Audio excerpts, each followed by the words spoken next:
Muy buenos días, amigos televidentes. Bienvenidos a Pulso Político aquí en TC Televisión. En este domingo 3 de julio trataremos sobre lo que ocasionó hace ya casi 12 años o más la famosa crisis bancaria. ¿Por qué sucedió? ¿Cuáles fueron sus orígenes? ¿Cuáles fueron los efectos que tuvo esto en la sociedad ecuatoriana, en la economía del país, por cierto? Y también, ¿qué es lo que vino después? Una gran incautación sobre bienes de banqueros que deberían haber respaldado estos depósitos y que se requieren de liquidarlos para devolverle la plata a los depositantes. Hacer una evaluación y una rendición de cuenta con los actores importantes sobre este tema para que la ciudadanía sepa a ciencia cierta en qué estado nos encontramos en relación a este tema particular. Para aquello hemos invitado al economista Pedro Delgado, presidente del fideicomiso CFN, AGD o AGD, CFN, No Más Impunidad, al abogado Cristian Viteri, ex abogado del AGD, abogado y especialista en cuestiones financieras, y a Pedro Carrasco, abogado representante de familias perjudicadas. Así es que, economista Delgado, buenos días. Cristian Viteri, buenos días, y Pedro Carrasco, buenos días. Gracias por haber aceptado esta invitación de Pulso Político. Y para comenzar, amigos televidentes, los invitamos a que recordemos qué pasó hace 12 años. Carlos Andrés Núñez nos ha preparado lo siguiente. Veamos. En marzo de 1999, los ecuatorianos recibieron la noticia que llevaría a uno de los capítulos más oscuros de la historia del Ecuador. El presidente Yamil Mahuad emitió un decreto que dispuso un feriado bancario y posterior congelamiento de los depósitos. Los que tengan más de 2 millones de saldo en la cuenta pueden retirar la mitad de los depósitos y la otra mitad queda congelada por el plazo de 1 año. ¡Gobierno corrupto! ¿Para qué? Yo soy madre de 5 hijos. Fue sustraído prácticamente ese dinero y no pudieron cumplir con las metas que tenían, con sus sueños, que me jubilo y con esa platita vamos a hacer tal y tal cosa. Tenemos familia a quien mantener. Esto derivó en una de las mayores crisis económicas de nuestro país, en la que miles de ecuatorianos se vieron perjudicados al perder sus ahorros y muchos el trabajo de toda su vida. Esto llevó a que en el año 2000 se declare al dólar como la moneda oficial, a un cambio de $1 por 25.000 sucres, agudizando así cada vez más los problemas económicos que desencadenaron en situaciones como una gran emigración de ecuatorianos en busca de trabajo al extranjero. Yo centro las causas en la liberalización o flexibilización de la legislación del sistema financiero en esa época. En 1998, cuando se comenzó a especular sobre la inestabilidad de las instituciones bancarias, también se aprobó la Ley de Reordenamiento en materia económica. Se creó la Agencia de Garantía de Depósitos y se fijó un impuesto del 1% a la circulación de capitales. Tenía soluciones que no eran de mercado para una eventual crisis financiera, sino que contemplaba la intervención del Estado a través del salvataje bancario por préstamos del Banco Central y también el tema de el pago a los ahorristas como garantía sin límites. Desde 1991 los bancos se incrementaron de 32 a 40 y el número de instituciones financieras creció de 78 a 103. La nueva ley, la ley del 2008, que crea la Red de Seguridad Financiera, contempla soluciones a estos problemas que se detectaron en la década pasada y establece soluciones de mercado. Se refiere a, por ejemplo, el fondo de liquidez que actualmente funciona por el aporte de las mismas entidades bancarias, el cual les permite tener un respaldo económico para emergencias. Actualmente el sector financiero está integrado por unas 140 entidades que manejan alrededor de 29.000 millones de dólares. Carlos Andrés Núñez, Pulso Político. Qué duro tener que recordar estas imágenes de ciudadanos y de familias que realmente quedaron desprotegidas en esta crisis bancaria, en ese colapso financiero que vivió el país. Pero también es una pena de que los organismos de control no supieron controlar, que no se responsabilizaron para evitar a tiempo esta tragedia social y financiera que tuvimos que vivir los ecuatorianos en aquella época. Comienzo entonces con Pedro Carrasco. Pedro, abogado, representante de familias perjudicadas. Eso fue una gran tragedia, pero esas tragedias vale la pena recordarlas para que no vuelvan a pasar. Antes de entrar en materia, hoy, como ciudadanos, ¿nos podemos sentir seguros de que existen los verdaderos controles? ¿Que la Superintendencia de Banco ejerce un control adecuado, eficiente y oportuno a las instituciones financieras que captan recursos de los ciudadanos, del público? Pedro Carrasco. En realidad, Carlos, es una desgracia lo que sucedió, como usted bien lo está manifestando. Estamos haciendo recuerdo de imágenes que nos traen a la memoria todo aquel calvario que pasaron cientos de miles de personas en el Ecuador. Cientos de familias que obviamente lo perdieron prácticamente todo y que tenían que volver a empezar para caminar en la vida. Efectivamente, yo considero que esto es un tema de prohibido olvidar. No se puede dejar una crisis de esta naturaleza sin que efectivamente haya un castigo a quienes lo provocaron. Nosotros debemos recordar que esto, en definitiva, es un tema absolutamente de responsabilidad política y financiera. Una responsabilidad de quienes manejaron los bancos de manera dolosa y deshonesta. Pero también de quienes eran las autoridades de control. Por supuesto estoy hablando de eso. Estoy diciendo que la Superintendencia de Bancos nunca hizo un control que obviamente hubiese reflejado lo que estaba sucediendo al interior de los bancos. No se olvide, Carlos, que lo que peor sucedió son los créditos vinculados a empresas y a familiares de los banqueros deshonestos que obviamente saquearon a cientos de miles de depositantes en el Ecuador. Eso es lo que no se puede olvidar. Ahora, y siguiendo ese pensamiento de Pedro Carrasco, Cristian Viteri, dice, Pedro Carrasco, no podemos olvidar. El tema no es que no podamos olvidar tan solo. El problema es que no puede volver a suceder. En ese sentido, el Estado asumió una responsabilidad financiera, económica, hasta el punto que tuvimos que cambiar nuestra unidad monetaria. Dejamos el sucre para entrar a la dolarización. Y eso fue prácticamente obligado y al apuro. Pero el Estado se hace responsable también por el perjuicio a todas esas familias. Y todavía hay familias que no han podido recuperar el tema. ¿Podemos estar ahora tranquilos de que los organismos de control han corregido aquello? Porque en el pasado era vox populi, pues que la Superintendencia de Banco no respondía a los depositantes ni al Estado ecuatoriano, sino que respondía a grupos de poder económico.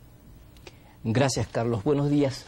Yo creo que podemos estar más tranquilos. O sea, realmente, pues, nunca se puede poner las manos al fuego. A ver, 100%. pero una precisión, Cristian Viteri. Podemos estar más tranquilos significa que estuvimos algo tranquilos en el pasado y cuando sucedió esta crisis, ¿de qué tranquilidad estamos hablando? No, quiero decir que ahora tenemos tranquilidad, pero una tranquilidad relativa porque siempre, pues, pueden ocurrir hechos aislados, siempre pueden ocurrir hechos aislados. Lo que ocurrió hace 12 años, como bien lo decía Pedro y como bien salió en el reportaje, fue producto de lo que el poder económico influía notablemente en el poder político. Y era no solamente la partidocracia la que gobernaba, sino también la bancocracia en aquella época, que impuso en aquella época, en el año 95, en el gobierno de Sixto Durán Ballén, la Ley General de Instituciones del Sistema Financiero, que permitía que se puedan dar préstamos vinculados a empresas que eran también de propiedad de los accionistas y de los representantes legales de los bancos. Y entonces tenían carta abierta para tener, sobre todo, medios de comunicación que sean el escudo para poder hacer y deshacer sin ningún tipo de control. Sería bueno profundizar en esa parte. ¿La ley permitía los créditos vinculados? La ley permitía hasta cierto monto los créditos vinculados. Hasta cierto monto. Hasta cierto Pero monto. la realidad es que estos excedieron o los que estuvieron hasta ese límite no contaban con las contragarantías necesarias. No, estos excedieron. Además, la ley no permitía un control adecuado de parte de los funcionarios de la Superintendencia de Bancos y por esta razón abusaron no solo de su poder, sino abusaron de la ley. Hubo fraude de ley. ¿Y qué es lo que hacían estos banqueros? Creaban compañías, sociedades de papel, donde ponían a los conserjes, jardineros, empleadas domésticas, de accionistas y representantes legales, y resulta que esta pobre gente ahora resulta deudora de 3, 4, 5 millones de dólares, cuando en realidad esa plata fue a parar en manos de quienes eran dueños de los bancos. Pero el tema es, ¿dónde estuvieron las auditorías externas? ¿Dónde estuvieron los controles de las auditorías de la Superintendencia de Bancos de aquella época? Todas esas auditorías se hacían. Y, por ejemplo, voy a poner el caso... pero si se hacían, entonces significa que aquí existe una gran colusión. Por supuesto que existe una gran colusión. No solamente de los funcionarios de aquella época de la Superintendencia de Bancos, sino de las auditoras externas. Resulta que en un banco, en específico, de lo que se me viene a la memoria, mejor dicho, casi todos, tenían antes del cierre de los bancos, toda la cartera resulta que era A, calificada, no por el banco, sino calificada por las firmas auditoras externas y por las calificadoras de riesgo. Y resulta que cuando el banco cierra, toda esa cartera había sido él. El tema es qué pasa también con esas auditoras externas que pusieron su firma. ¿También hubo impunidad con estas auditoras externas? Hubo impunidad, hubo mucha impunidad.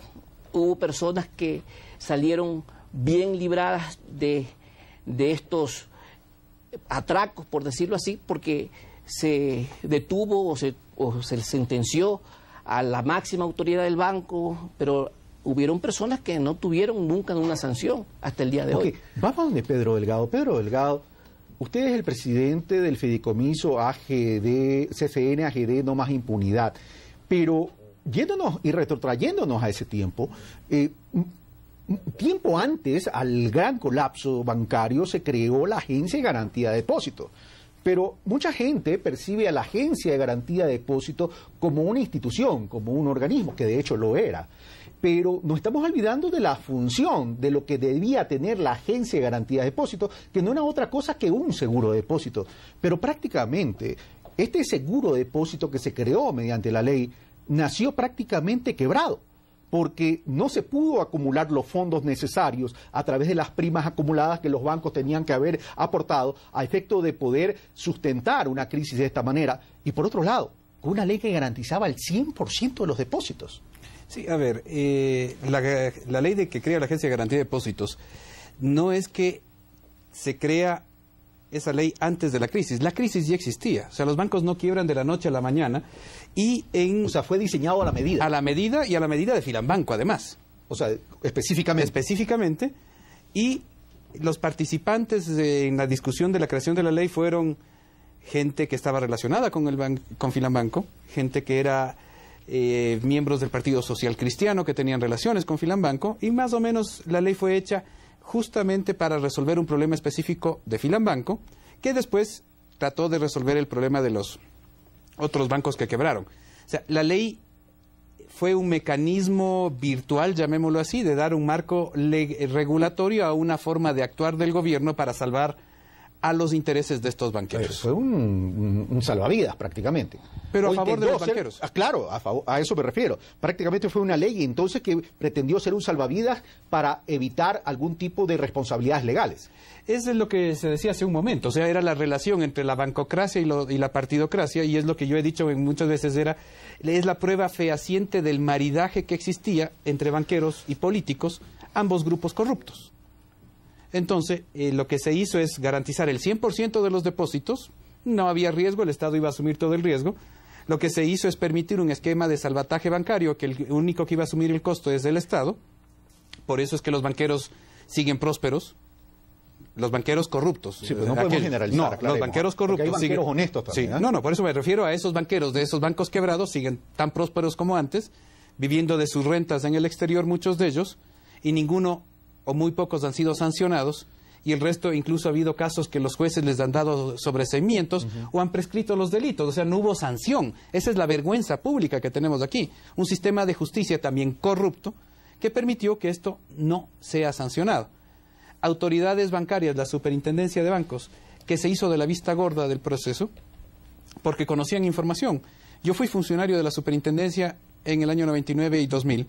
Cuando nosotros encontramos que habían informes que hablaban de la situación de problemas de cada uno de esos bancos. O sea, no es que no los conocían. Lo supieron y se lo ocultaron. Y se lo guardaron. ¿Negligencia o colusión? Yo diría ambos casos. Ambos casos. Ambos casos. Pero entonces, ¿dónde están las responsabilidades legales para todas aquellas personas? Eso es lo que ha reclamado el presidente en varias ocasiones y que se han puesto las denuncias contra algunos de estos funcionarios. Pero ¿qué es lo que sucede? Muchos de esos funcionarios, y vamos a hablar de casos con nombres inclusive si ustedes quieren, en el Banco Central, el gerente de Banco Central, en esa época, Miguel Dávila, participaba de los procesos de créditos de liquidez a Filambanco, luego fue superintendente, sale de la superintendencia y es el técnico que ha escrito los documentos de defensa a favor de los ICEIAS. Entonces uno comienza a atar cabos con el transcurrir del tiempo.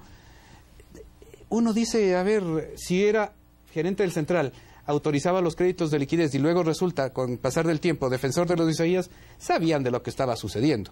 Entonces eso demuestra que tanto las autoridades monetarias del central, de la superintendencia, y los políticos sabían lo que estaba sucediendo. Ahora, permítame ir, Pedro Delgado, donde Pedro Carrasco, dos Pedros aquí en el programa, me voy a confundir, Pedro Carrasco, pero lo que me llama la atención es que las familias fueron afectadas, evidentemente fueron afectadas, fueron perjudicadas. Las familias se pusieron en cola de espera, los ciudadanos se pusieron en cola de espera a mendigar sus propios recursos, el esfuerzo de tantos años de ahorro, de trabajo.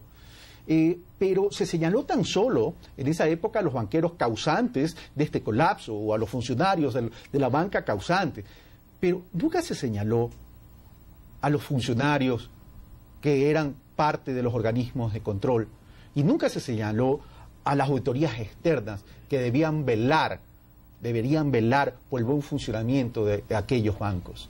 ¿Por qué? Porque la justicia en el Ecuador ha estado en manos justamente de los sectores de presión económica. Sí, pero no hubo una reacción social tampoco. Hubo una reacción social en un principio porque obviamente la gente se sintió absolutamente perjudicada con el feriado bancario y la congelación de los fondos en los bancos. Y posteriormente a esto, en un intento del expresidente Yamil Mawad para salvar su gobierno, fue creada la Agencia de Garantía de Depósitos. Permíteme una precisión. Fue tal el impacto social en la ciudadanía que lo que querían en ese momento es ver cómo recuperaban el dinero y era su prioridad sin importar quiénes eran los culpables. No se encontraba culpables inmediatamente, pues, Carlos. Luego de que vinieron ya el desenmarramiento de las tramas que habían creado los banqueros corruptos, obviamente empezaron a salir los responsables. Pero no es tan cierto como usted manifiesta que no se han señalado a los superintendentes de bancos y superintendentes de instituciones financieras en juicios que obviamente siguen durmiendo. Pero yo no me refiero a eso, Pedro, perdóneme que lo interrumpa. Y con todo respeto, yo no me refiero solo al tema de los nombres de los superintendentes de bancos, porque el superintendente de banco es el funcionario de última instancia, el más importante, pero debajo del superintendente hay quienes controlan, quienes auditan, quienes preparan los informes, quienes se prestan para el juego.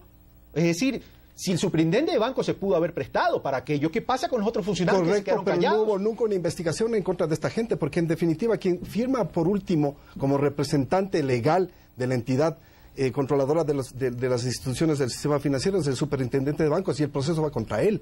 En definitiva, también todos esos procesos en este momento están sin una conclusión. Yo creo que en definitiva de lo que se trata es que ha venido en el tiempo una maraña de situaciones legales que no han permitido que en definitiva ni los jueces que están obviamente al servicio o han estado históricamente al servicio de los grupos de poder económico y político. No hemos tenido la posibilidad que ningún operador judicial realmente tenga la decencia y la hombría de bien de sentenciar estos casos. Y usted ha visto cómo también la maraña de recursos jurídicos que han ido manejando los abogados nos han tenido hasta este momento en este juego. Como usted manifestaba, al principio son 12 años. Sí, y solamente... O sea, 12 años de la crisis, exacto, más no del origen del problema. Exacto, bueno, el origen del problema viene desde el año 1982, si nos retrotraemos al tema de la securitización de la deuda externa, pues, por supuesto. Ok. Con Osvaldo Hurtado, por supuesto, estoy manifestando esto, ¿no? Bueno, eso es, que claro, ahí obviamente ya hubo un criterio, salvataje, ¿no?, bancario, claro, y tampoco se supo qué pasó con esos dineros. O sea, no hubo una rendición de cuentas. No hubo una rendición de... Pero Cristian Viteri, abogado, pero ahí hay responsabilidad accesoria también de los que están debajo del superintendente del banco, por más que el superintendente del banco sea la máxima autoridad. Bien, yo creo que hay que hacer un análisis serio de quiénes son los responsables, porque efectivamente hay auditores, entiendo que cada banco, y Pedro Delgado, que trabajó en la superintendencia, me puede corregir si estoy hablando erróneamente, pues cada banco tenía un equipo de auditores de la superintendencia de bancos. Entonces no puede ser pues que estos auditores le hayan... Auditores de la super, más los auditores externos. Más los auditores externos. No puede ser que estos auditores de la superintendencia le hayan mal informado al superintendente de bancos y le hayan indilgado la responsabilidad solamente al superintendente de bancos. Entonces hay que analizar caso por caso y hay que ser precisos. Yo creo que ya han pasado 12 años yo estoy de acuerdo con el criterio del señor Presidente de la República que este capítulo hay que cerrarlo, pero sin impunidad. O sea, este capítulo hay que cerrarlo. O sea, hay que cerrarlo recuperando los valores. Por supuesto, y por eso digo, sin impunidad. Ojo. Y para eso hay que establecer los reales responsables. O sea, no podemos tampoco decir todos los auditores son los responsables. Ok, por efectos de tiempo tengo que irme a un corte, pero no quiero irme al corte sin preguntarle a Pedro Delgado lo siguiente. Nos encontramos con este tema, pero es evidente que activos y pasivos tienen que haber respaldo. Es decir, si yo tengo depósitos monetarios, tengo que tener en igualdad de activos, llámese bienes inmuebles y cartera por cobrar para cubrir esos depósitos monetarios. ¿Se encontró aquello, Pedro Delgado? A ver, yo creo que hay que concretar varias cosas. Las responsabilidades, para cerrar la idea anterior, son de los banqueros corruptos que manejaron su banco a discreción. Evidentemente. ¿Ya? Evidentemente. Hay responsabilidad por negligencia, por omisión, por inacción de los supervisores bancarios, sí. Hay responsabilidad de los auditores externos también, evidentemente. Y la responsabilidad de los gobiernos después, del gobierno de Maguad, hasta que llegó este gobierno que tuvo la decisión de actuar contra esto, de no haber hecho nada en estos tiempos. Entonces, eso hay que reconocer. Ahora, el balance de un banco dice, se capta recursos del público y esos recursos tenían que ponerse en activos, llamemos productivos. Pero lo que resultó fue que captaron dinero del público, del pueblo, pero esos dineros fueron transferidos o vía sus bancos offshore o vía bancos offshore fantasma. Por ejemplo, en el caso de Filambanco, la cuenta RIC, que era un fantasma por ahí es decir, de captación. Eran cuentas de activos registradas en balance, pero que no eran cuentas sanas. Ni siquiera en balance, fuera no de estaban balance. en balance. Eran cuentas que uno se acercaba y decían, quiero depositar $100,000 o $10,000 o $1,000. Decían, vea, pero yo tengo esta opción de inversión en el exterior, pero fírmeme aquí, que no es del banco, pero es de una cuenta afuera. Aquí somos nosotros mismos. Y le engañaron a la gente así. Gente que inclusive en el caso Banco Popular había algunos de esos casos, Filambanco otros, Bancomex otros de esos. Y esos recursos no se los ponía en activos productivos o en negocios rentables, sino en negocios que no eran rentables o inexistentes, o para transferir esa plata a sus empresas en el exterior. Entonces, ¿qué es lo que sucedió? Se financiaban ellos mismos. Se financiaron ellos mismos. Y el caso más patético, el más patético de esto era Banco del Progreso, en el que básicamente como $800 millones eran en empresas cuyos representantes legales, entre comillas, eran el mensajero, el guardia de seguridad, y además vergonzosamente muchas de esas empresas y muchas de esas operaciones fueron creados en los 2 meses que Banco del Progreso estuvo cerrado en reestructuración cerrada, que le llamaron, ¿ya? Y que fue una obra y gracia de la superintendencia de bancos para que el señor Azpiazu trate de arreglar sus números. Entonces, ¿quién está preso al respecto? Nadie. Y el señor Azpiazu fue preso por un problema de no pago de impuestos, pero el tema de fraude bancario no ha sido sancionado.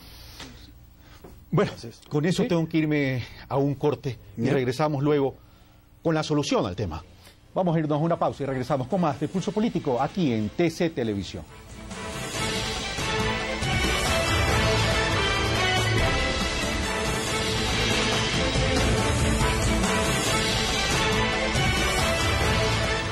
Estamos de vuelta, amigos televidentes, en Pulso Político.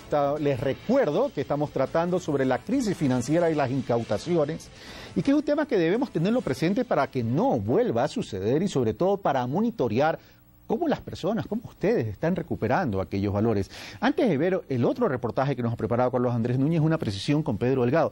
Pedro Delgado, antes de irnos al corte mencionaste que Fernando Azpiazu había sido privado de la libertad por un tema impositivo, más no por la responsabilidad. Pero me quedé con la duda, ¿no? Y recordado en el corte ¿pero él no fue privado de la libertad por peculado? Sí, ya revisando bien la información, ciertamente el inicio del proceso judicial con él fue por un tema impositivo, pero el juicio y la orden de prisión, y estuvo preso creo que hasta el 2007, fue por peculado, ciertamente. Entonces eso hay que aclararlo también. Hecha esa aclaración, entonces, amigos televidentes, veamos cuáles son las reacciones de ciertas autoridades de la AGD, que vinieron luego, y también de otras personas. Veamos. En noviembre de 1998, el gobierno dio paso a la creación de la Agencia de Garantía de Depósitos mediante la Ley 9817, que buscaba garantizar los depósitos a los clientes. Que fue hecha a imagen y semejanza de Filambanco. Este es el caso más sonado, pues su deuda se estima en más de $2.000 millones. Con ello comenzó la intervención de la AGD en las instituciones financieras en riesgo, pero que por malos manejos y la inestabilidad institucional en los gobiernos llevó al cierre de más de 20 de ellas. El gobierno del presidente Rafael Correa ha impulsado un fuerte trabajo y ha tomado medidas como el cierre de la AGD para dar paso a la creación del fideicomiso AGD No Más Impunidad en su lugar. ¿Cómo va a recuperar, cómo va a cobrar el fideicomiso si es que no tiene la facultad de incautación por presunción? Sin embargo, se logró la incautación desde el 2008 de cientos de empresas pertenecientes al Grupo Isaías, expropietarios de Filambanco y de otras empresas vinculadas a la banca cerrada. Qué bueno que al fin vayan a devolver después de alrededor de una década a los perjudicados del Filambanco. Eso me parece excelente. Sin embargo, la mayoría de la recuperación de lo que está por recuperar, ya casi nos tenemos, digo a estas alturas, yo no entiendo cómo se va a hacer, porque además se han dividido las cuentas, una parte del Banco Central, otra parte del fideicomiso, otra parte está en el Ministerio de Finanzas, es decir, la AGD ya está hecha pedazos. Pero para Ayerbe, el compromiso del gobierno debe ser mayor, pues señala que es poco lo que se ha podido recuperar de la deuda que se mantiene. Porque no es simplemente un juicio con los hermanos Isaías y un pequeñísimo grupo de personas los responsables de la crisis. Y sostiene que hoy enfrenta un mayor desafío. Tiene que concluir con este proceso investigando y profundizando la solución de los 3 escenarios. 1, pagar a todos los acreedores. 2, cobrar a todos los deudores.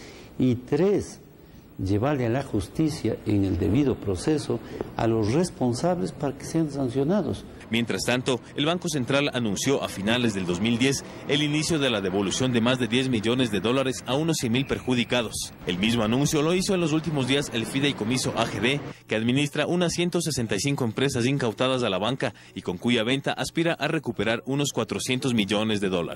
Pese a esto, aún queda mucho por hacer. Carlos Andrés Núñez, Pulso Político. Gracias, Carlos Andrés Núñez. Bueno, aquí tenemos 2 temas. Uno, los bienes que están en manos de la ex AGD, hoy en manos del fideicomiso, y el tema que maneja el Banco Central. El tema del Banco Central lo manejaremos en otro programa para ver cómo avanza esa recuperación de cartera y qué tan factible también es recuperar aquello. Pero concentrémonos por un momento en el tema de los bienes.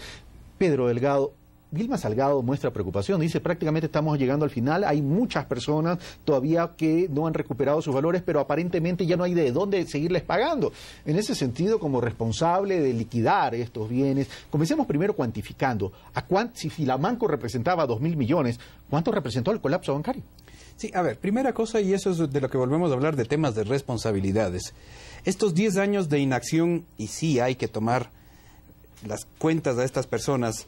La superintendencia, que tuvo equipos de supervisión en todos los bancos cerrados, ahora en liquidación o liquidados, la AGD, que tenía la obligación de administrar esos bancos, nunca cuadraron o consolidaron la información de cuál fue el costo de la crisis. E inclusive eso fue uno de los problemas que se tuvo cuando se comenzaron a hacer los cierres de los bancos para que se liquiden los bancos. ¿Por inoperancia, negligencia o por colusión, vuelvo a preguntar? Yo diría que hay una combinación de todo, porque ¿qué es lo que sucedía? Y veamos de cómo nace, ¿no? Cuando se hace la AGD, el Ministerio de Finanzas emitía bonos dólares, cuando todavía aquí en el país habían sucres. Esos bonos dólares se los entregaban a la AGD para que la AGD les entregue recursos a los bancos para que pague depósitos que tenía que pagar en sucres. Entonces, había discrepancias en la contabilidad entre los bancos, Finanzas y la AGD, porque a los bancos les entregaron sucres, Finanzas le entregó a la AGD dólares. Entonces, ahí es todo. Nunca hubo una conciliación de cuentas, que recién se la hizo hace poco. O sea, a tu criterio, falta de decisión. Totalmente falta de decisión. La gente no le interesó a nadie, ni en el Ministerio de Finanzas, ni en la AGD, ni en la superintendencia, conciliar las cuentas y decir realmente cuánto es. Por efecto de tiempo, pasemos al otro tema, entonces. ¿Ya? Segunda cosa, entonces, sí hay activos, pero evidentemente los activos, y hablemos del caso Isaías, los activos más importantes que tenía el grupo Isaías era el ingenio azucarero, EQ2, que se llama. Eso está valorado en poco más de casi 250 millones de dólares, el ingenio. TC Televisión en aproximadamente 70, Gama en 25 millones, y el 35% del cable también como en 70 millones. Eso es lo que se ha valorado. Esas son, yo diría, a mi criterio... Pero vamos a aclarar, 35% del cable no es el canal Cablevisión. No, es el cable. Es el proveedor de cable. Es el proveedor de cable, ¿no? Esas yo diría que son las empresas más valiosas que tenía el grupo. Entonces, ¿y el resto? El resto son empresas... Porque eso no llega a sumar 2.000 millones. No. Y nunca va a cubrir 2.000 millones. O sea, esta gente va a tener que responder y vamos a tratar de hacer las acciones legales que correspondan para que resuelvan esa deuda. Eso con Filambanco, pero ¿a cuánto ascendió todo entonces? Entonces, Progreso es otro de los casos patéticos. Progreso estamos hablando de casi otros 1.000 millones de dólares. ¿Ya? 3.000 millones. Total. Hasta ahí. En ese caso, Popular son 200 o 300 millones, préstamos son otros tantos y así sucesivamente, ¿no? O sea, los valores en cuanto a las cuentas de ejecución ya se los tiene y los tiene la Superintendencia de Bancos definidos, y lo que nosotros tenemos que hacer es el mejor esfuerzo, lamentablemente, y eso sí hay que decir con vergüenza para este país, que recién 10 años después de que se dio la crisis, se comenzó a tomar acciones, porque quienes debieron haber tomado acciones inmediatas de recuperar estos activos, de impedir que esta gente se huya, eran las autoridades que eran las autoridades que estuvieron en ese momento. O sea, es decir, para ir concretando, es decir, activos realizables significa activos que puedo vender para hacerlo dinero y poder recuperar la plata para devolver a los depositantes, significa que están muy por inferior de los valores de los depósitos a devolver. Así es. Ok, ahora vamos donde Cristian Viteri. Vilma Salgado sale diciendo en algún momento de este reportaje de Carlos Andrés Núñez, ¿cómo podemos recuperar si la AGD no tiene facultad de incautar por presunción? Bueno, no, la AGD siempre tuvo facultad de incautar por presunción, no siempre, sino a partir de una reforma del año 2002. Cuando se crea la Ley de Ordenamiento en Materia Económica en el área tributaria financiera, el 30 de noviembre del año 98, cuando se publica en el registro oficial, estaba hecha la medida de Filambanco, como muchos lo han dicho. Tanto así que al día siguiente, el 1 de diciembre del año 98, Filambanco le entrega los ex dueños de Filambanco le entregan a la AGD el banco. Cuando ya empieza la crisis, la quiebra de los bancos, se hace una reforma en el año 2002 y se establece en un artículo, en el artículo 29, de la Ley de Ordenamiento en Materia Económica en el área tributaria financiera, la facultad de incautar por presunción. Ahora bien, y me imagino que la preocupación de Vilma es de que al desaparecer la AGD se desaparece esta facultad de incautar. Sin embargo... Pero un momento, Cristian Viteri, me dices que esa reforma se planteó en el año 2002. Así es. Pero estamos en 2011. Estamos en 2011, esta reforma se planteó en el 2000. Lo que te quiero decir es, del 2002 al 2011, estamos en la mañana, no puedo decir la palabra que quiero decir. ¿Qué se ha hecho? Bueno, ha habido incautaciones, también hay personas que han hecho, como Vilma, incautaciones serias. Hay otras personas, otros exgerentes que lo han hecho bien, otros que han incautado 3 veces la misma cosa que ya estaba incautada. Pero a esta facultad de incautar quiero hacer mención. ¿Y eso significa 3 honorarios también por la misma incautación? No se cobra. Pregunto por si acaso, porque aquí ya uno ya no sabe qué encontrar. Claro. Luego viene la Ley de Creación de la Red de Seguridad Financiera, en la disposición transitoria quinta, cuando se establece que la AGD desaparezca, se establece que dice, una vez extinguida la AGD, sus activos, derechos, así como las competencias establecidas en los artículos 27 y 29, 27 es la facultad coactiva y 29 es la facultad de incautación, serán ejercidos por el Ministerio de Finanzas, es decir, que se traslada al Ministerio de Finanzas la facultad de incautar. Esto se publica en el registro oficial del 31 de diciembre del año 2008. Es decir, que el Ministerio de Finanzas podría realizar estas incautaciones. Pudo haber hecho las incautaciones, pero en esa época no se hicieron. ¿Pudo y puede?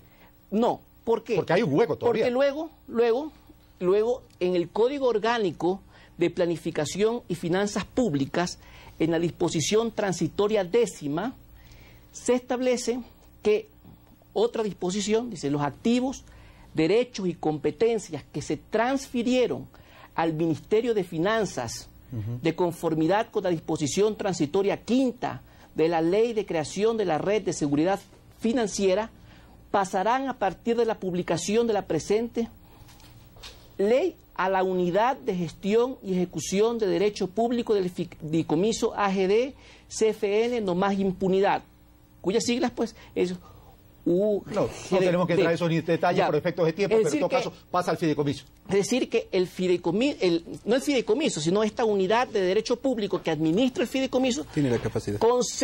Conserva aún la facultad de incautar y podría incautar a todo lo que encuentre responsable. Se han realizado ciertas incautaciones recientemente, carros lujosos o algo así me pareció el año pasado. Vamos de Pedro Carrasco, pero el tema es, a la gente lo que le interesa es recuperar su dinero. Todavía falta valores por recuperar, pero la gente no tiene que tener atención solo en los valores por recuperar, sino cuándo se venden esos bienes, en qué estado se encuentran, qué tipo de administración están teniendo. Pedro Carrasco. Sí, de lo que yo entiendo, existe todavía un saldo, digamos, un monto por pagar a los perjudicados de la banca cerrada de alrededor de 18 millones de dólares. Si estoy mal, el economista Delgado me sabrá corregir. Pero lo que realmente empieza ya a ser un tema de clamor es lo que el economista Delgado también acaba de manifestar. Es el hecho de que ¿quién le va a pagar al Ministerio de Finanzas, por ejemplo, una vez que se liquiden y se vendan? Recupera el Estado. Claro, exacto. Porque el Estado somos nosotros, pues, Carlos. Y que a la larga somos nosotros los que estamos perdiendo valor patrimonial. Hemos pasado una década de años en un problema absolutamente financiero por culpa de la crisis bancaria. Y no solo eso, sino que los ciudadanos perjudicados podrían pedir compensación al Estado porque fueron organizaciones del Estado las llamadas a controlar y evitar. Por supuesto, y nunca se hizo nada. Como ya hemos dicho en este programa, en definitiva la superintendencia de banco y los superintendentes de bancos y todos quienes ustedes manifiestan, auditores, intendentes y etcétera, etcétera, se hicieron de la vista gorda. Porque en definitiva todos beneficiaron a los banqueros corruptos que se llevaron la plata del pueblo. Eso es lo que sucedió. Y en definitiva entonces, una vez que la UGD termine de pagar, porque si liquida los bienes, como bien está diciendo Pedro Delgado en este momento, va a poder cancelar los dineros que efectivamente se están adeudando todavía a los perjudicados. Pero ya el Estado, ya nosotros, ¿quién nos paga? A ver, un momentito, ahí me perdí la sintonía. Si se liquidan todos los bienes que tiene el fideicomiso, Pedro Delgado, en este momento, ¿se alcanza a pagar el saldo que queda? A ver, yo creo que ahorita con los bienes que se tienen, y ustedes deben haber visto, nosotros a partir del lunes, es decir, mañana, empezaríamos a pagar a todos los acreedores garantizados privados, e inclusive a acreedores de Filambanco International Bank, que suman alrededor, digamos, de 20 millones de dólares. Pero con todos los activos que se tiene en el fideicomiso, cubrir el resto de pasivos garantizados o de otros pasivos que el Estado ha tenido que asumir, no va a ser suficiente. ¿Y a cuánto asciende ese hueco? Ese hueco, como digo, está determinado por los informes de la superintendencia, pero supera fácilmente los 2.000, 3.000 millones de dólares. Entonces, digamos que de esos 2.000 millones de dólares se vamos a pagar a depositantes garantizados privados 20 millones, a depositantes garantizados que son del Estado podría cubrirse otro tanto, pero el resto hay que comenzar a reclamar por qué la inacción de la superintendencia, por qué la inacción de la AGD. Nos hemos topado en este año, y eso ha sido parte de los problemas de los procesos de venta, que habían incautaciones que se hicieron en administraciones anteriores, pero vamos a los registradores de la propiedad y nos topamos que estos señores no se habían dignado en registrar y no querían registrar. Entonces, el problema no es del registrador, entonces, es de quien debió haber registrado. El registrador se negaba a registrar. El registrador se negaba a registrar. Hemos detectado que, por ejemplo, había casos patéticos. ¿Pero cuál era el argumento para negarse a registrar? No, supuestamente que unos identificaban que la notificación de incautación era simplemente como una medida cautelar, o sea que era como hacer una hipoteca. Entonces la tenían ahí anotada como al margen, cuando en la práctica era ya una propiedad. O sea, el traslado de la propiedad. No lo hicieron. Entonces tuvimos que iniciar las acciones, incluso pusimos demandas y denuncias en el Consejo de la Judicatura, consejo que no ha movido un dedo en ese sentido, o sea, ha sido parte de este proceso. Jueces que también han permitido mediante juicios de excepción que los deudores de la banca no paguen, que hemos puesto también las denuncias ante el Consejo de la Judicatura de esos temas, no han movido nada. Hemos encontrado casos que ustedes han visto en la prensa, que bienes incautados apareció por ahí, obra y gracia, algún amigo de cierto grupo de banqueros, y hizo un reclamo de, ¿cómo es? Un amparo, un juicio posesorio de bienes, y los jueces en menos de 100 días les dieron el juicio posesorio, y ahí sí el registrador de la propiedad registró, rapidito. Entonces, todo ese tipo de cosas, por eso digo, esto fue una colusión entre intereses de los banqueros, intereses de los políticos, la justicia que está totalmente corrupta en esto, y eso hay que romper. Ok, lo interrumpía Pedro Carrasco porque era un punto de orden necesario. Pedro. Bueno, ya lo está diciendo el economista Delgado. Eso es lo que hay que romper. En definitiva, nosotros estamos preocupados como ecuatorianos. ¿Quién va a resarcir el daño causado por estos?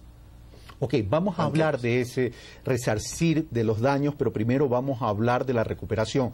Pedro Delgado, han pasado tanto tiempo y la gente que está perjudicada a veces no entiende ni llega a comprender todos estos temas que se está explicando en el programa del día de hoy y de la gestión y de los resultados de la gestión que está haciendo el fideicomiso. La gente lo que quiere es el dinero, recuperar el dinero. Y se está diciendo de que ¿por qué no se venden los bienes incautados? Hablemos de Filambanco en este momento. Es decir, a ver, si los principales bienes del Filambanco son TCE, Gamavisión, TCE por si acaso este canal donde estamos transmitiendo, Gamavisión, la proveedora, el 35% de la proveedora de cable, más Cablevisión, EQ2, que es el ingenio, que según Pedro Delgado, estos son los bienes que realmente pueden ser realizables y que son los más importantes, sin perjuicio que pueda haber otros. Pero ¿qué tan factible es poderlos liquidar cuando hay la propiedad de esos bienes está en litigio? ¿Hay alguien que pueda comprar en términos prácticos esas propiedades cuando de pronto puede existir una barrera en el sentido es me meto a comprar y después me lo quitan porque los juicios continúan más allá de este gobierno? No, a ver, yo creo que hay que aclarar algo. Los bienes no están en litigio. ¿La propiedad de los bienes no está en litigio? La propiedad de los bienes no está en litigio. Pero hay juicios de parte de la familia Isaías. Los juicios, a ver, ellos pueden poner los juicios que quieran, pero los bienes están ya registrados a favor del Estado y estamos vendiendo, y hemos vendido aproximadamente 75 millones de dólares ya, y justamente con esos recursos son los que mañana empezamos a pagar a estos depositantes. Pero suena muy poco en relación a todo el paquete que hay que pagar todavía. Eso, pero 75 millones de dólares de un paquete importante es ya un paso importante también.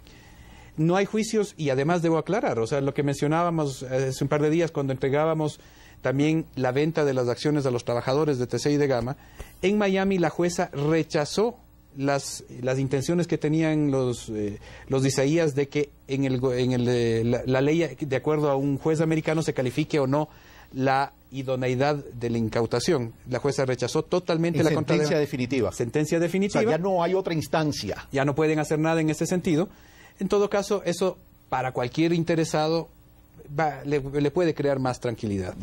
Pero primera cosa, no hay litigio en la propiedad de los bienes. Los bienes son del Estado y el Estado tiene todo el derecho a vender esos bienes.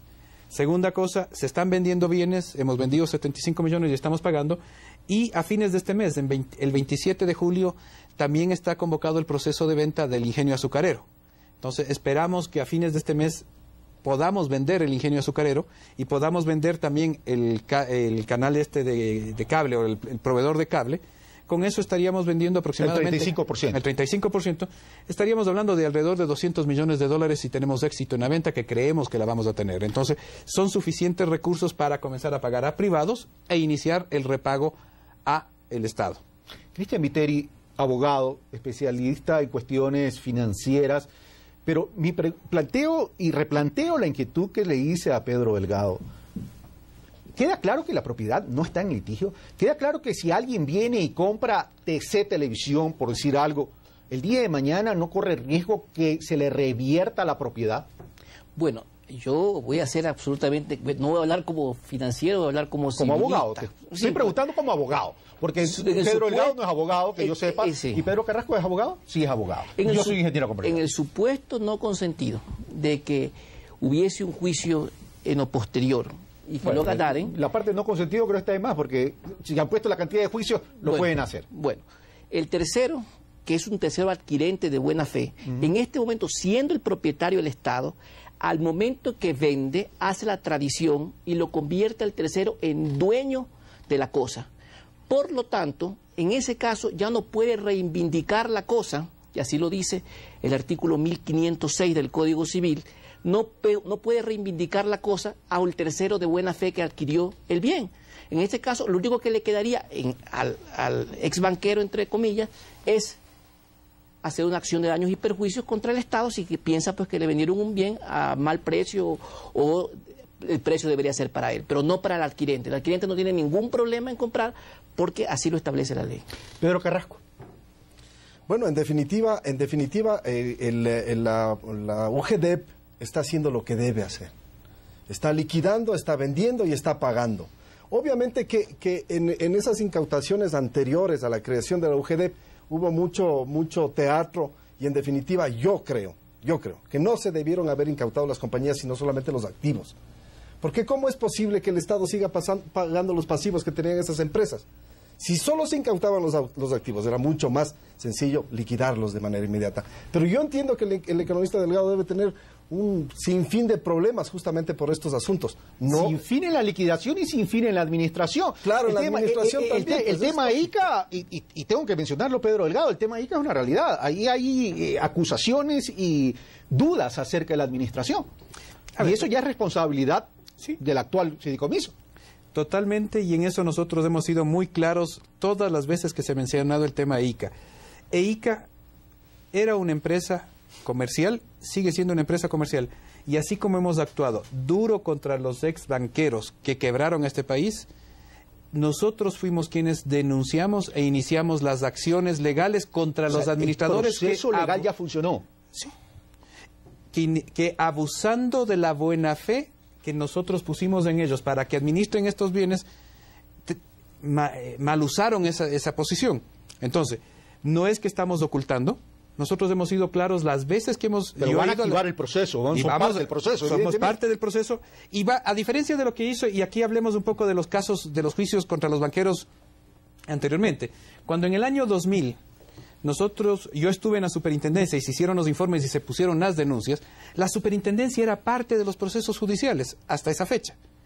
Pero sorpresivamente después, entre el 2001, 2002 y en adelante, la superintendencia dejó de ser parte de los juicios, no hizo seguimiento. Eso es lo que ha permitido también impunidad. Entonces, lo que vamos a hacer ahora en EICA, nosotros vamos a ser parte de este juicio y vamos a publicar los nombres y vamos a exigir sanciones. Porque así como el Estado está cubriendo y ha tenido que resolver el problema de ICA pagando la importación de los equipos y todo lo demás, esa plata nos la van a tener que pagar esos administradores que se llevaron, de alguna manera mal usaron los recursos, pero nos vamos a ir contra esa gente para que respondan. Es que si no se lo hace, este proceso pierde credibilidad. Y por Dios, no puede perder credibilidad porque ya la ciudadanía está tremendamente ofendida y se ha violentado su dignidad con este tipo de malos manejos y además de una justicia inoperante. Pero hay una pregunta que el público está esperando que yo la haga, Pedro Delgado. Los medios de comunicación. ¿Cuándo se venden los medios de comunicación? Como decíamos el día viernes que se vendió, que se hizo la entrega pública de las acciones de los trabajadores, los medios de comunicación están en venta. Hemos cumplido al vender, en el caso de TC, el 12% del paquete accionarial. ¿Ya se ha vendido o está en proceso con un convenio? Vendido. No, está vendido porque la Corporación Financiera aprobó la línea ¿A TC? ¿A los empleados de TC? A los empleados de TC y a los empleados de Gama TV, el 12% a los empleados de TC, creo era un poco más de 8 millones de dólares. ¿A los empleados de TC ya tienen el 12%? Ya tienen el 12%. O sea que yo voy a tener que rendirles cuenta a ustedes de los programas ahora. Ah, ok, me parece bien. Bueno, vamos. ¿Ya? El 22% a los empleados de Gama, ¿sí? Entonces ya son dueños, está en venta. Y como yo anuncié el viernes, iniciamos el proceso de venta del remanente hasta el 30% a pequeños inversionistas y trabajadores. Permítame plantear escenarios. ¿Qué pasa si en ese proceso de venta de la diferencia de las acciones no hay un comprador o varios compradores en firme? A ver, el proceso nosotros vamos a encontrar, así como, y hablo por la experiencia de otras empresas que se han vendido. Nosotros vamos a ofrecer y se va a hacer procesos de subasta pública. Y en el ingenio azucarero viene... Pero subasta pública por todo el paquete. Por el paquete. En el caso del ingenio azucarero también es del 70%, el 30% va a ir a trabajadores y a pequeños. O sea, todos están en el mismo esquema. ¿Y por qué? Le voy a preguntar a Cristian Viteri y a Pedro, perdón, no Cristian, sino Pedro Carrasco, discúlpame que te salte Cristian Viteri, pero es que Pedro representa a las familias perjudicadas, sin perjuicio que tú también puedas contestar sobre el tema. Pero si en el ejercicio de este régimen se habla de la democratización, de las acciones, del capital, etcétera, etcétera, ¿por qué no también permitir a los perjudicados, tal como sucedió con la reapertura del Banco Guayaquil cuando hace muchos años, en la década de los 70, tuvo un problema y se cambió los pasivos por acciones, que ellos también puedan tener parte de esas acciones, en vez de sacar el paquete completo, democratizarlo? Bueno, yo Pedro entiendo Carrasco. que sí, se puede, legalmente es posible hacerlo. Ya le vamos a preguntar a Pedro. Legalmente yo creo que hay que aclarar ahí. Sí. El proceso de venta prevé que la persona que no haya cobrado sus acreencias, aquella persona que no haya cobrado, y cualquier tipo de acreencias estamos diciendo, ¿no? O sea, no solamente acreencias depositarias, prevé que si él quiere compensar esas acreencias, porque jurídicamente se llama la compensar, compensación, sí, ¿ya? así es, compensación de Comprando evaluación. acciones de estas empresas lo puede hacer, o sea, eso sí está previsto, y justamente a esa fase del momento de venta, en el caso de los canales de televisión, es donde estamos iniciando. O sea, si cualquier persona que tenga en este momento un depósito en un banco que no ha cobrado, o cualquier creencia que no hubiese cobrado, puede acercar y decir, vea señor, quiero que me dé acciones de estas empresas o que me dé un departamento de lo que se tiene incautado, un auto. Lo pueden hacer. Lo pueden hacer. Y eso es nuestro objetivo. O sea, Pedro Carrasco, algo adicional a lo No, eso exactamente se puede y efectivamente así ha venido trabajando la GD, se han compensado obligaciones con los certificados que otorgó la GD en su tiempo. Pero sin perjuicio a aquello, y voy donde Cristian Viteri en este momento, Cristian, en algún momento, si no me equivoco y me aclara Pedro Delgado, si estoy tergiversando o equivocándome en mi apreciación, lo escuché a Pedro Delgado alguna vez decir, es que no se ha podido avanzar con la venta porque estos mismos señores Isaías asustan a los potenciales compradores refiriéndose al tema de Q2. Bueno, yo ya creo que mencioné el tema, ¿no? O sea que Pero si una cosa es la interpretación tuya dentro del marco jurídico y otra es la percepción de un mercado que va a arriesgar un dinero como compra de un activo. Sin duda, o sea, eso está claro, o sea, eso puede suceder sin lugar a dudas, o sea, va a pasar que las personas sientan algún temor porque salen publicaciones de que va a haber acciones o que vamos a declarar nulas las ventas. Eso no debería ser una preocupación.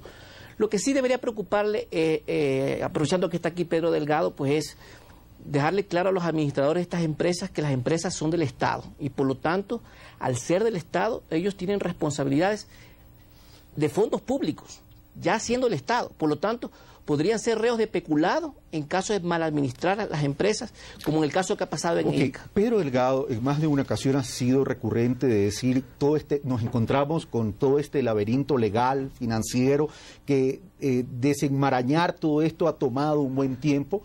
Ya estamos listos, ya no va a haber de aquí justificación para que estos activos, bienes, no salgan a la venta. ¿Salen todos ya? Ya está, o sea, todo el proceso ya está listo. Ya. Estamos convocando a venta. Lo de los canales, lo que decimos, los canales ya están en venta. O sea, los canales, muchas veces nos han dicho, es que ¿por qué no se venden los canales? Hemos explicado básicamente los problemas de temas de frecuencias, de propiedad de los activos o de los edificios donde estaban los canales. Y estamos vendiendo y hemos cumplido, hemos vendido a los trabajadores. Iniciaremos la venta a otros pequeños inversionistas o a aquellas personas que quieran compensar sus acreencias comprando acciones de los canales. El ingenio azucarero, como digo, a fines de este mes está convocada la subasta. O sea, ya estamos en venta. Quienes básicamente hacen mucho esfuerzo en tratar de decir que no existe un proceso de venta son, evidentemente, llamemos de alguna manera, los defensores interesados del grupo Isaías, que tratan de torpedear el proceso de venta de alguna manera, ¿ya? Y lamentablemente cierta prensa que resulta que les está defendiendo también, o sea, porque no están sino en el discurso de no se vende, no se vende. Pero estas empresas son autogestionables, porque una de las cosas o de uno de los argumentos que menciona el grupo Isaías es los activos se están deteriorando y por tanto dicen que están preocupados porque ellos aspiran a un vuelto, el famoso llamado vuelto. Entonces la pregunta es, ¿cada empresa es autogestionable? ¿Los recursos que se generan en cada una de las organizaciones son para esas empresas o están financiando empresas deficientes? No, las empresas han demostrado ser sostenibles Vemos el caso de TC, de Gama. Gama venía perdiendo plata y ahora está ganando plata. Las empresas son rentables, son sostenibles. Como todo negocio tienen sus ciclos, pero son sostenibles. Y el famoso vuelto, yo no sé, ellos podrán decir lo que quieran. O sea, pero ese proceso legal sigue. ¿Cuál proceso legal? El del famoso vuelto, sí. No, el vuelto ya terminó. Eso está terminado. El vuelto, nosotros tenemos que cobrar ese vuelto porque ese vuelto nunca fue entregado a ellos, estaba en poder de Filambanco. Nosotros estamos cobrando ese vuelto. Y segundo, los señores Isaías, que hay que reconocer algo, sí es cierto que hablaban de que el Estado ecuatoriano tenía que darles un vuelto, pero desde hace unos 3 años para acá, tanto sus abogados como ellos ya reconocen que deben. Entonces ahora lo que tienen es que pagar y el Estado se está cobrando con estas ventas. Cristian Viteri. Yo creo que es necesario dejar las cuentas claras, como usted dijo, Carlos, hace un momento. O sea, hay que establecer cuánto realmente es el hueco patrimonial de Filambanco, y para que el día de mañana no reclamen que una empresa ha perdido valor o ha subido de valor, hay que establecer cuánto valía la empresa al día en que se declaró la real propiedad del Estado, porque claro, primero se hace la incautación, luego pasa un periodo de tiempo en donde esta incautación pasa a un fideicomiso y luego pasa a poder del Estado porque se establece la real propiedad del banquero que quebró. Entonces, al momento que se estableció la real propiedad, ahí hay que hacer un corte y decir, esto valía en ese momento y en ese momento te lo aplico contra la deuda que tú tenías. Y todo este monto de activos hay contra la deuda que tú tienes. Pedro Carrasco, ya para terminar, porque ya se nos terminó el tiempo, y Pedro Carrasco, pero de parte de las familias perjudicadas, ¿qué tipo de participación han tenido en el monitoreo, seguimiento y procesos de venta de estos bienes? Porque en definitiva son ellos los perjudicados que también deberían participar. Sí, el monitoreo ha existido, Carlos, pero lamentablemente las autoridades no han estado por los perjudicados. Ahora veo yo una voluntad política de este gobierno de hacerlo, por supuesto. Pero que están participando en el monitoreo en este gobierno. También se está participando en el monitoreo ¿De qué forma? este gobierno, a través de una veeduría que justamente está en la UGD. Por supuesto que sí, porque nosotros debemos hacerlo. En definitiva... Es decir, hay representantes de los depositantes haciendo esta veeduría. Por supuesto, estamos vigilando que obviamente sea así y obviamente estamos confiando que las cosas se están haciendo de manera transparente, como al menos estamos pudiendo apreciar. Gracias, Pedro Carrasco, gracias, Cristian Viteri, gracias, Pedro Delgado, por la gentileza de haber aceptado esta invitación. Y amigos televidentes, no se trata de resucitar muertos, se trata de poner las cosas en la respectiva dimensión y en orden, porque aquí los perjudicados fue todo un país, no solo los depositantes. Acordémonos que en aquella entonces se tuvo que utilizar la reserva monetaria prácticamente en su totalidad para absorber todo este colapso financiero. Y la cuenta se fue pasada a todos los ecuatorianos. Por tanto, todos fuimos perjudicados. Pero más allá de recordar lo que pasó en aquella crisis financiera y en aquella gestión que queremos olvidar, más allá de aquello, debemos recordar que no puede volver a pasar. Que los funcionarios públicos nos tienen que rendir cuentas y que los culpables tienen que pagar su sanción. Un fuerte abrazo. Hasta el próximo domingo.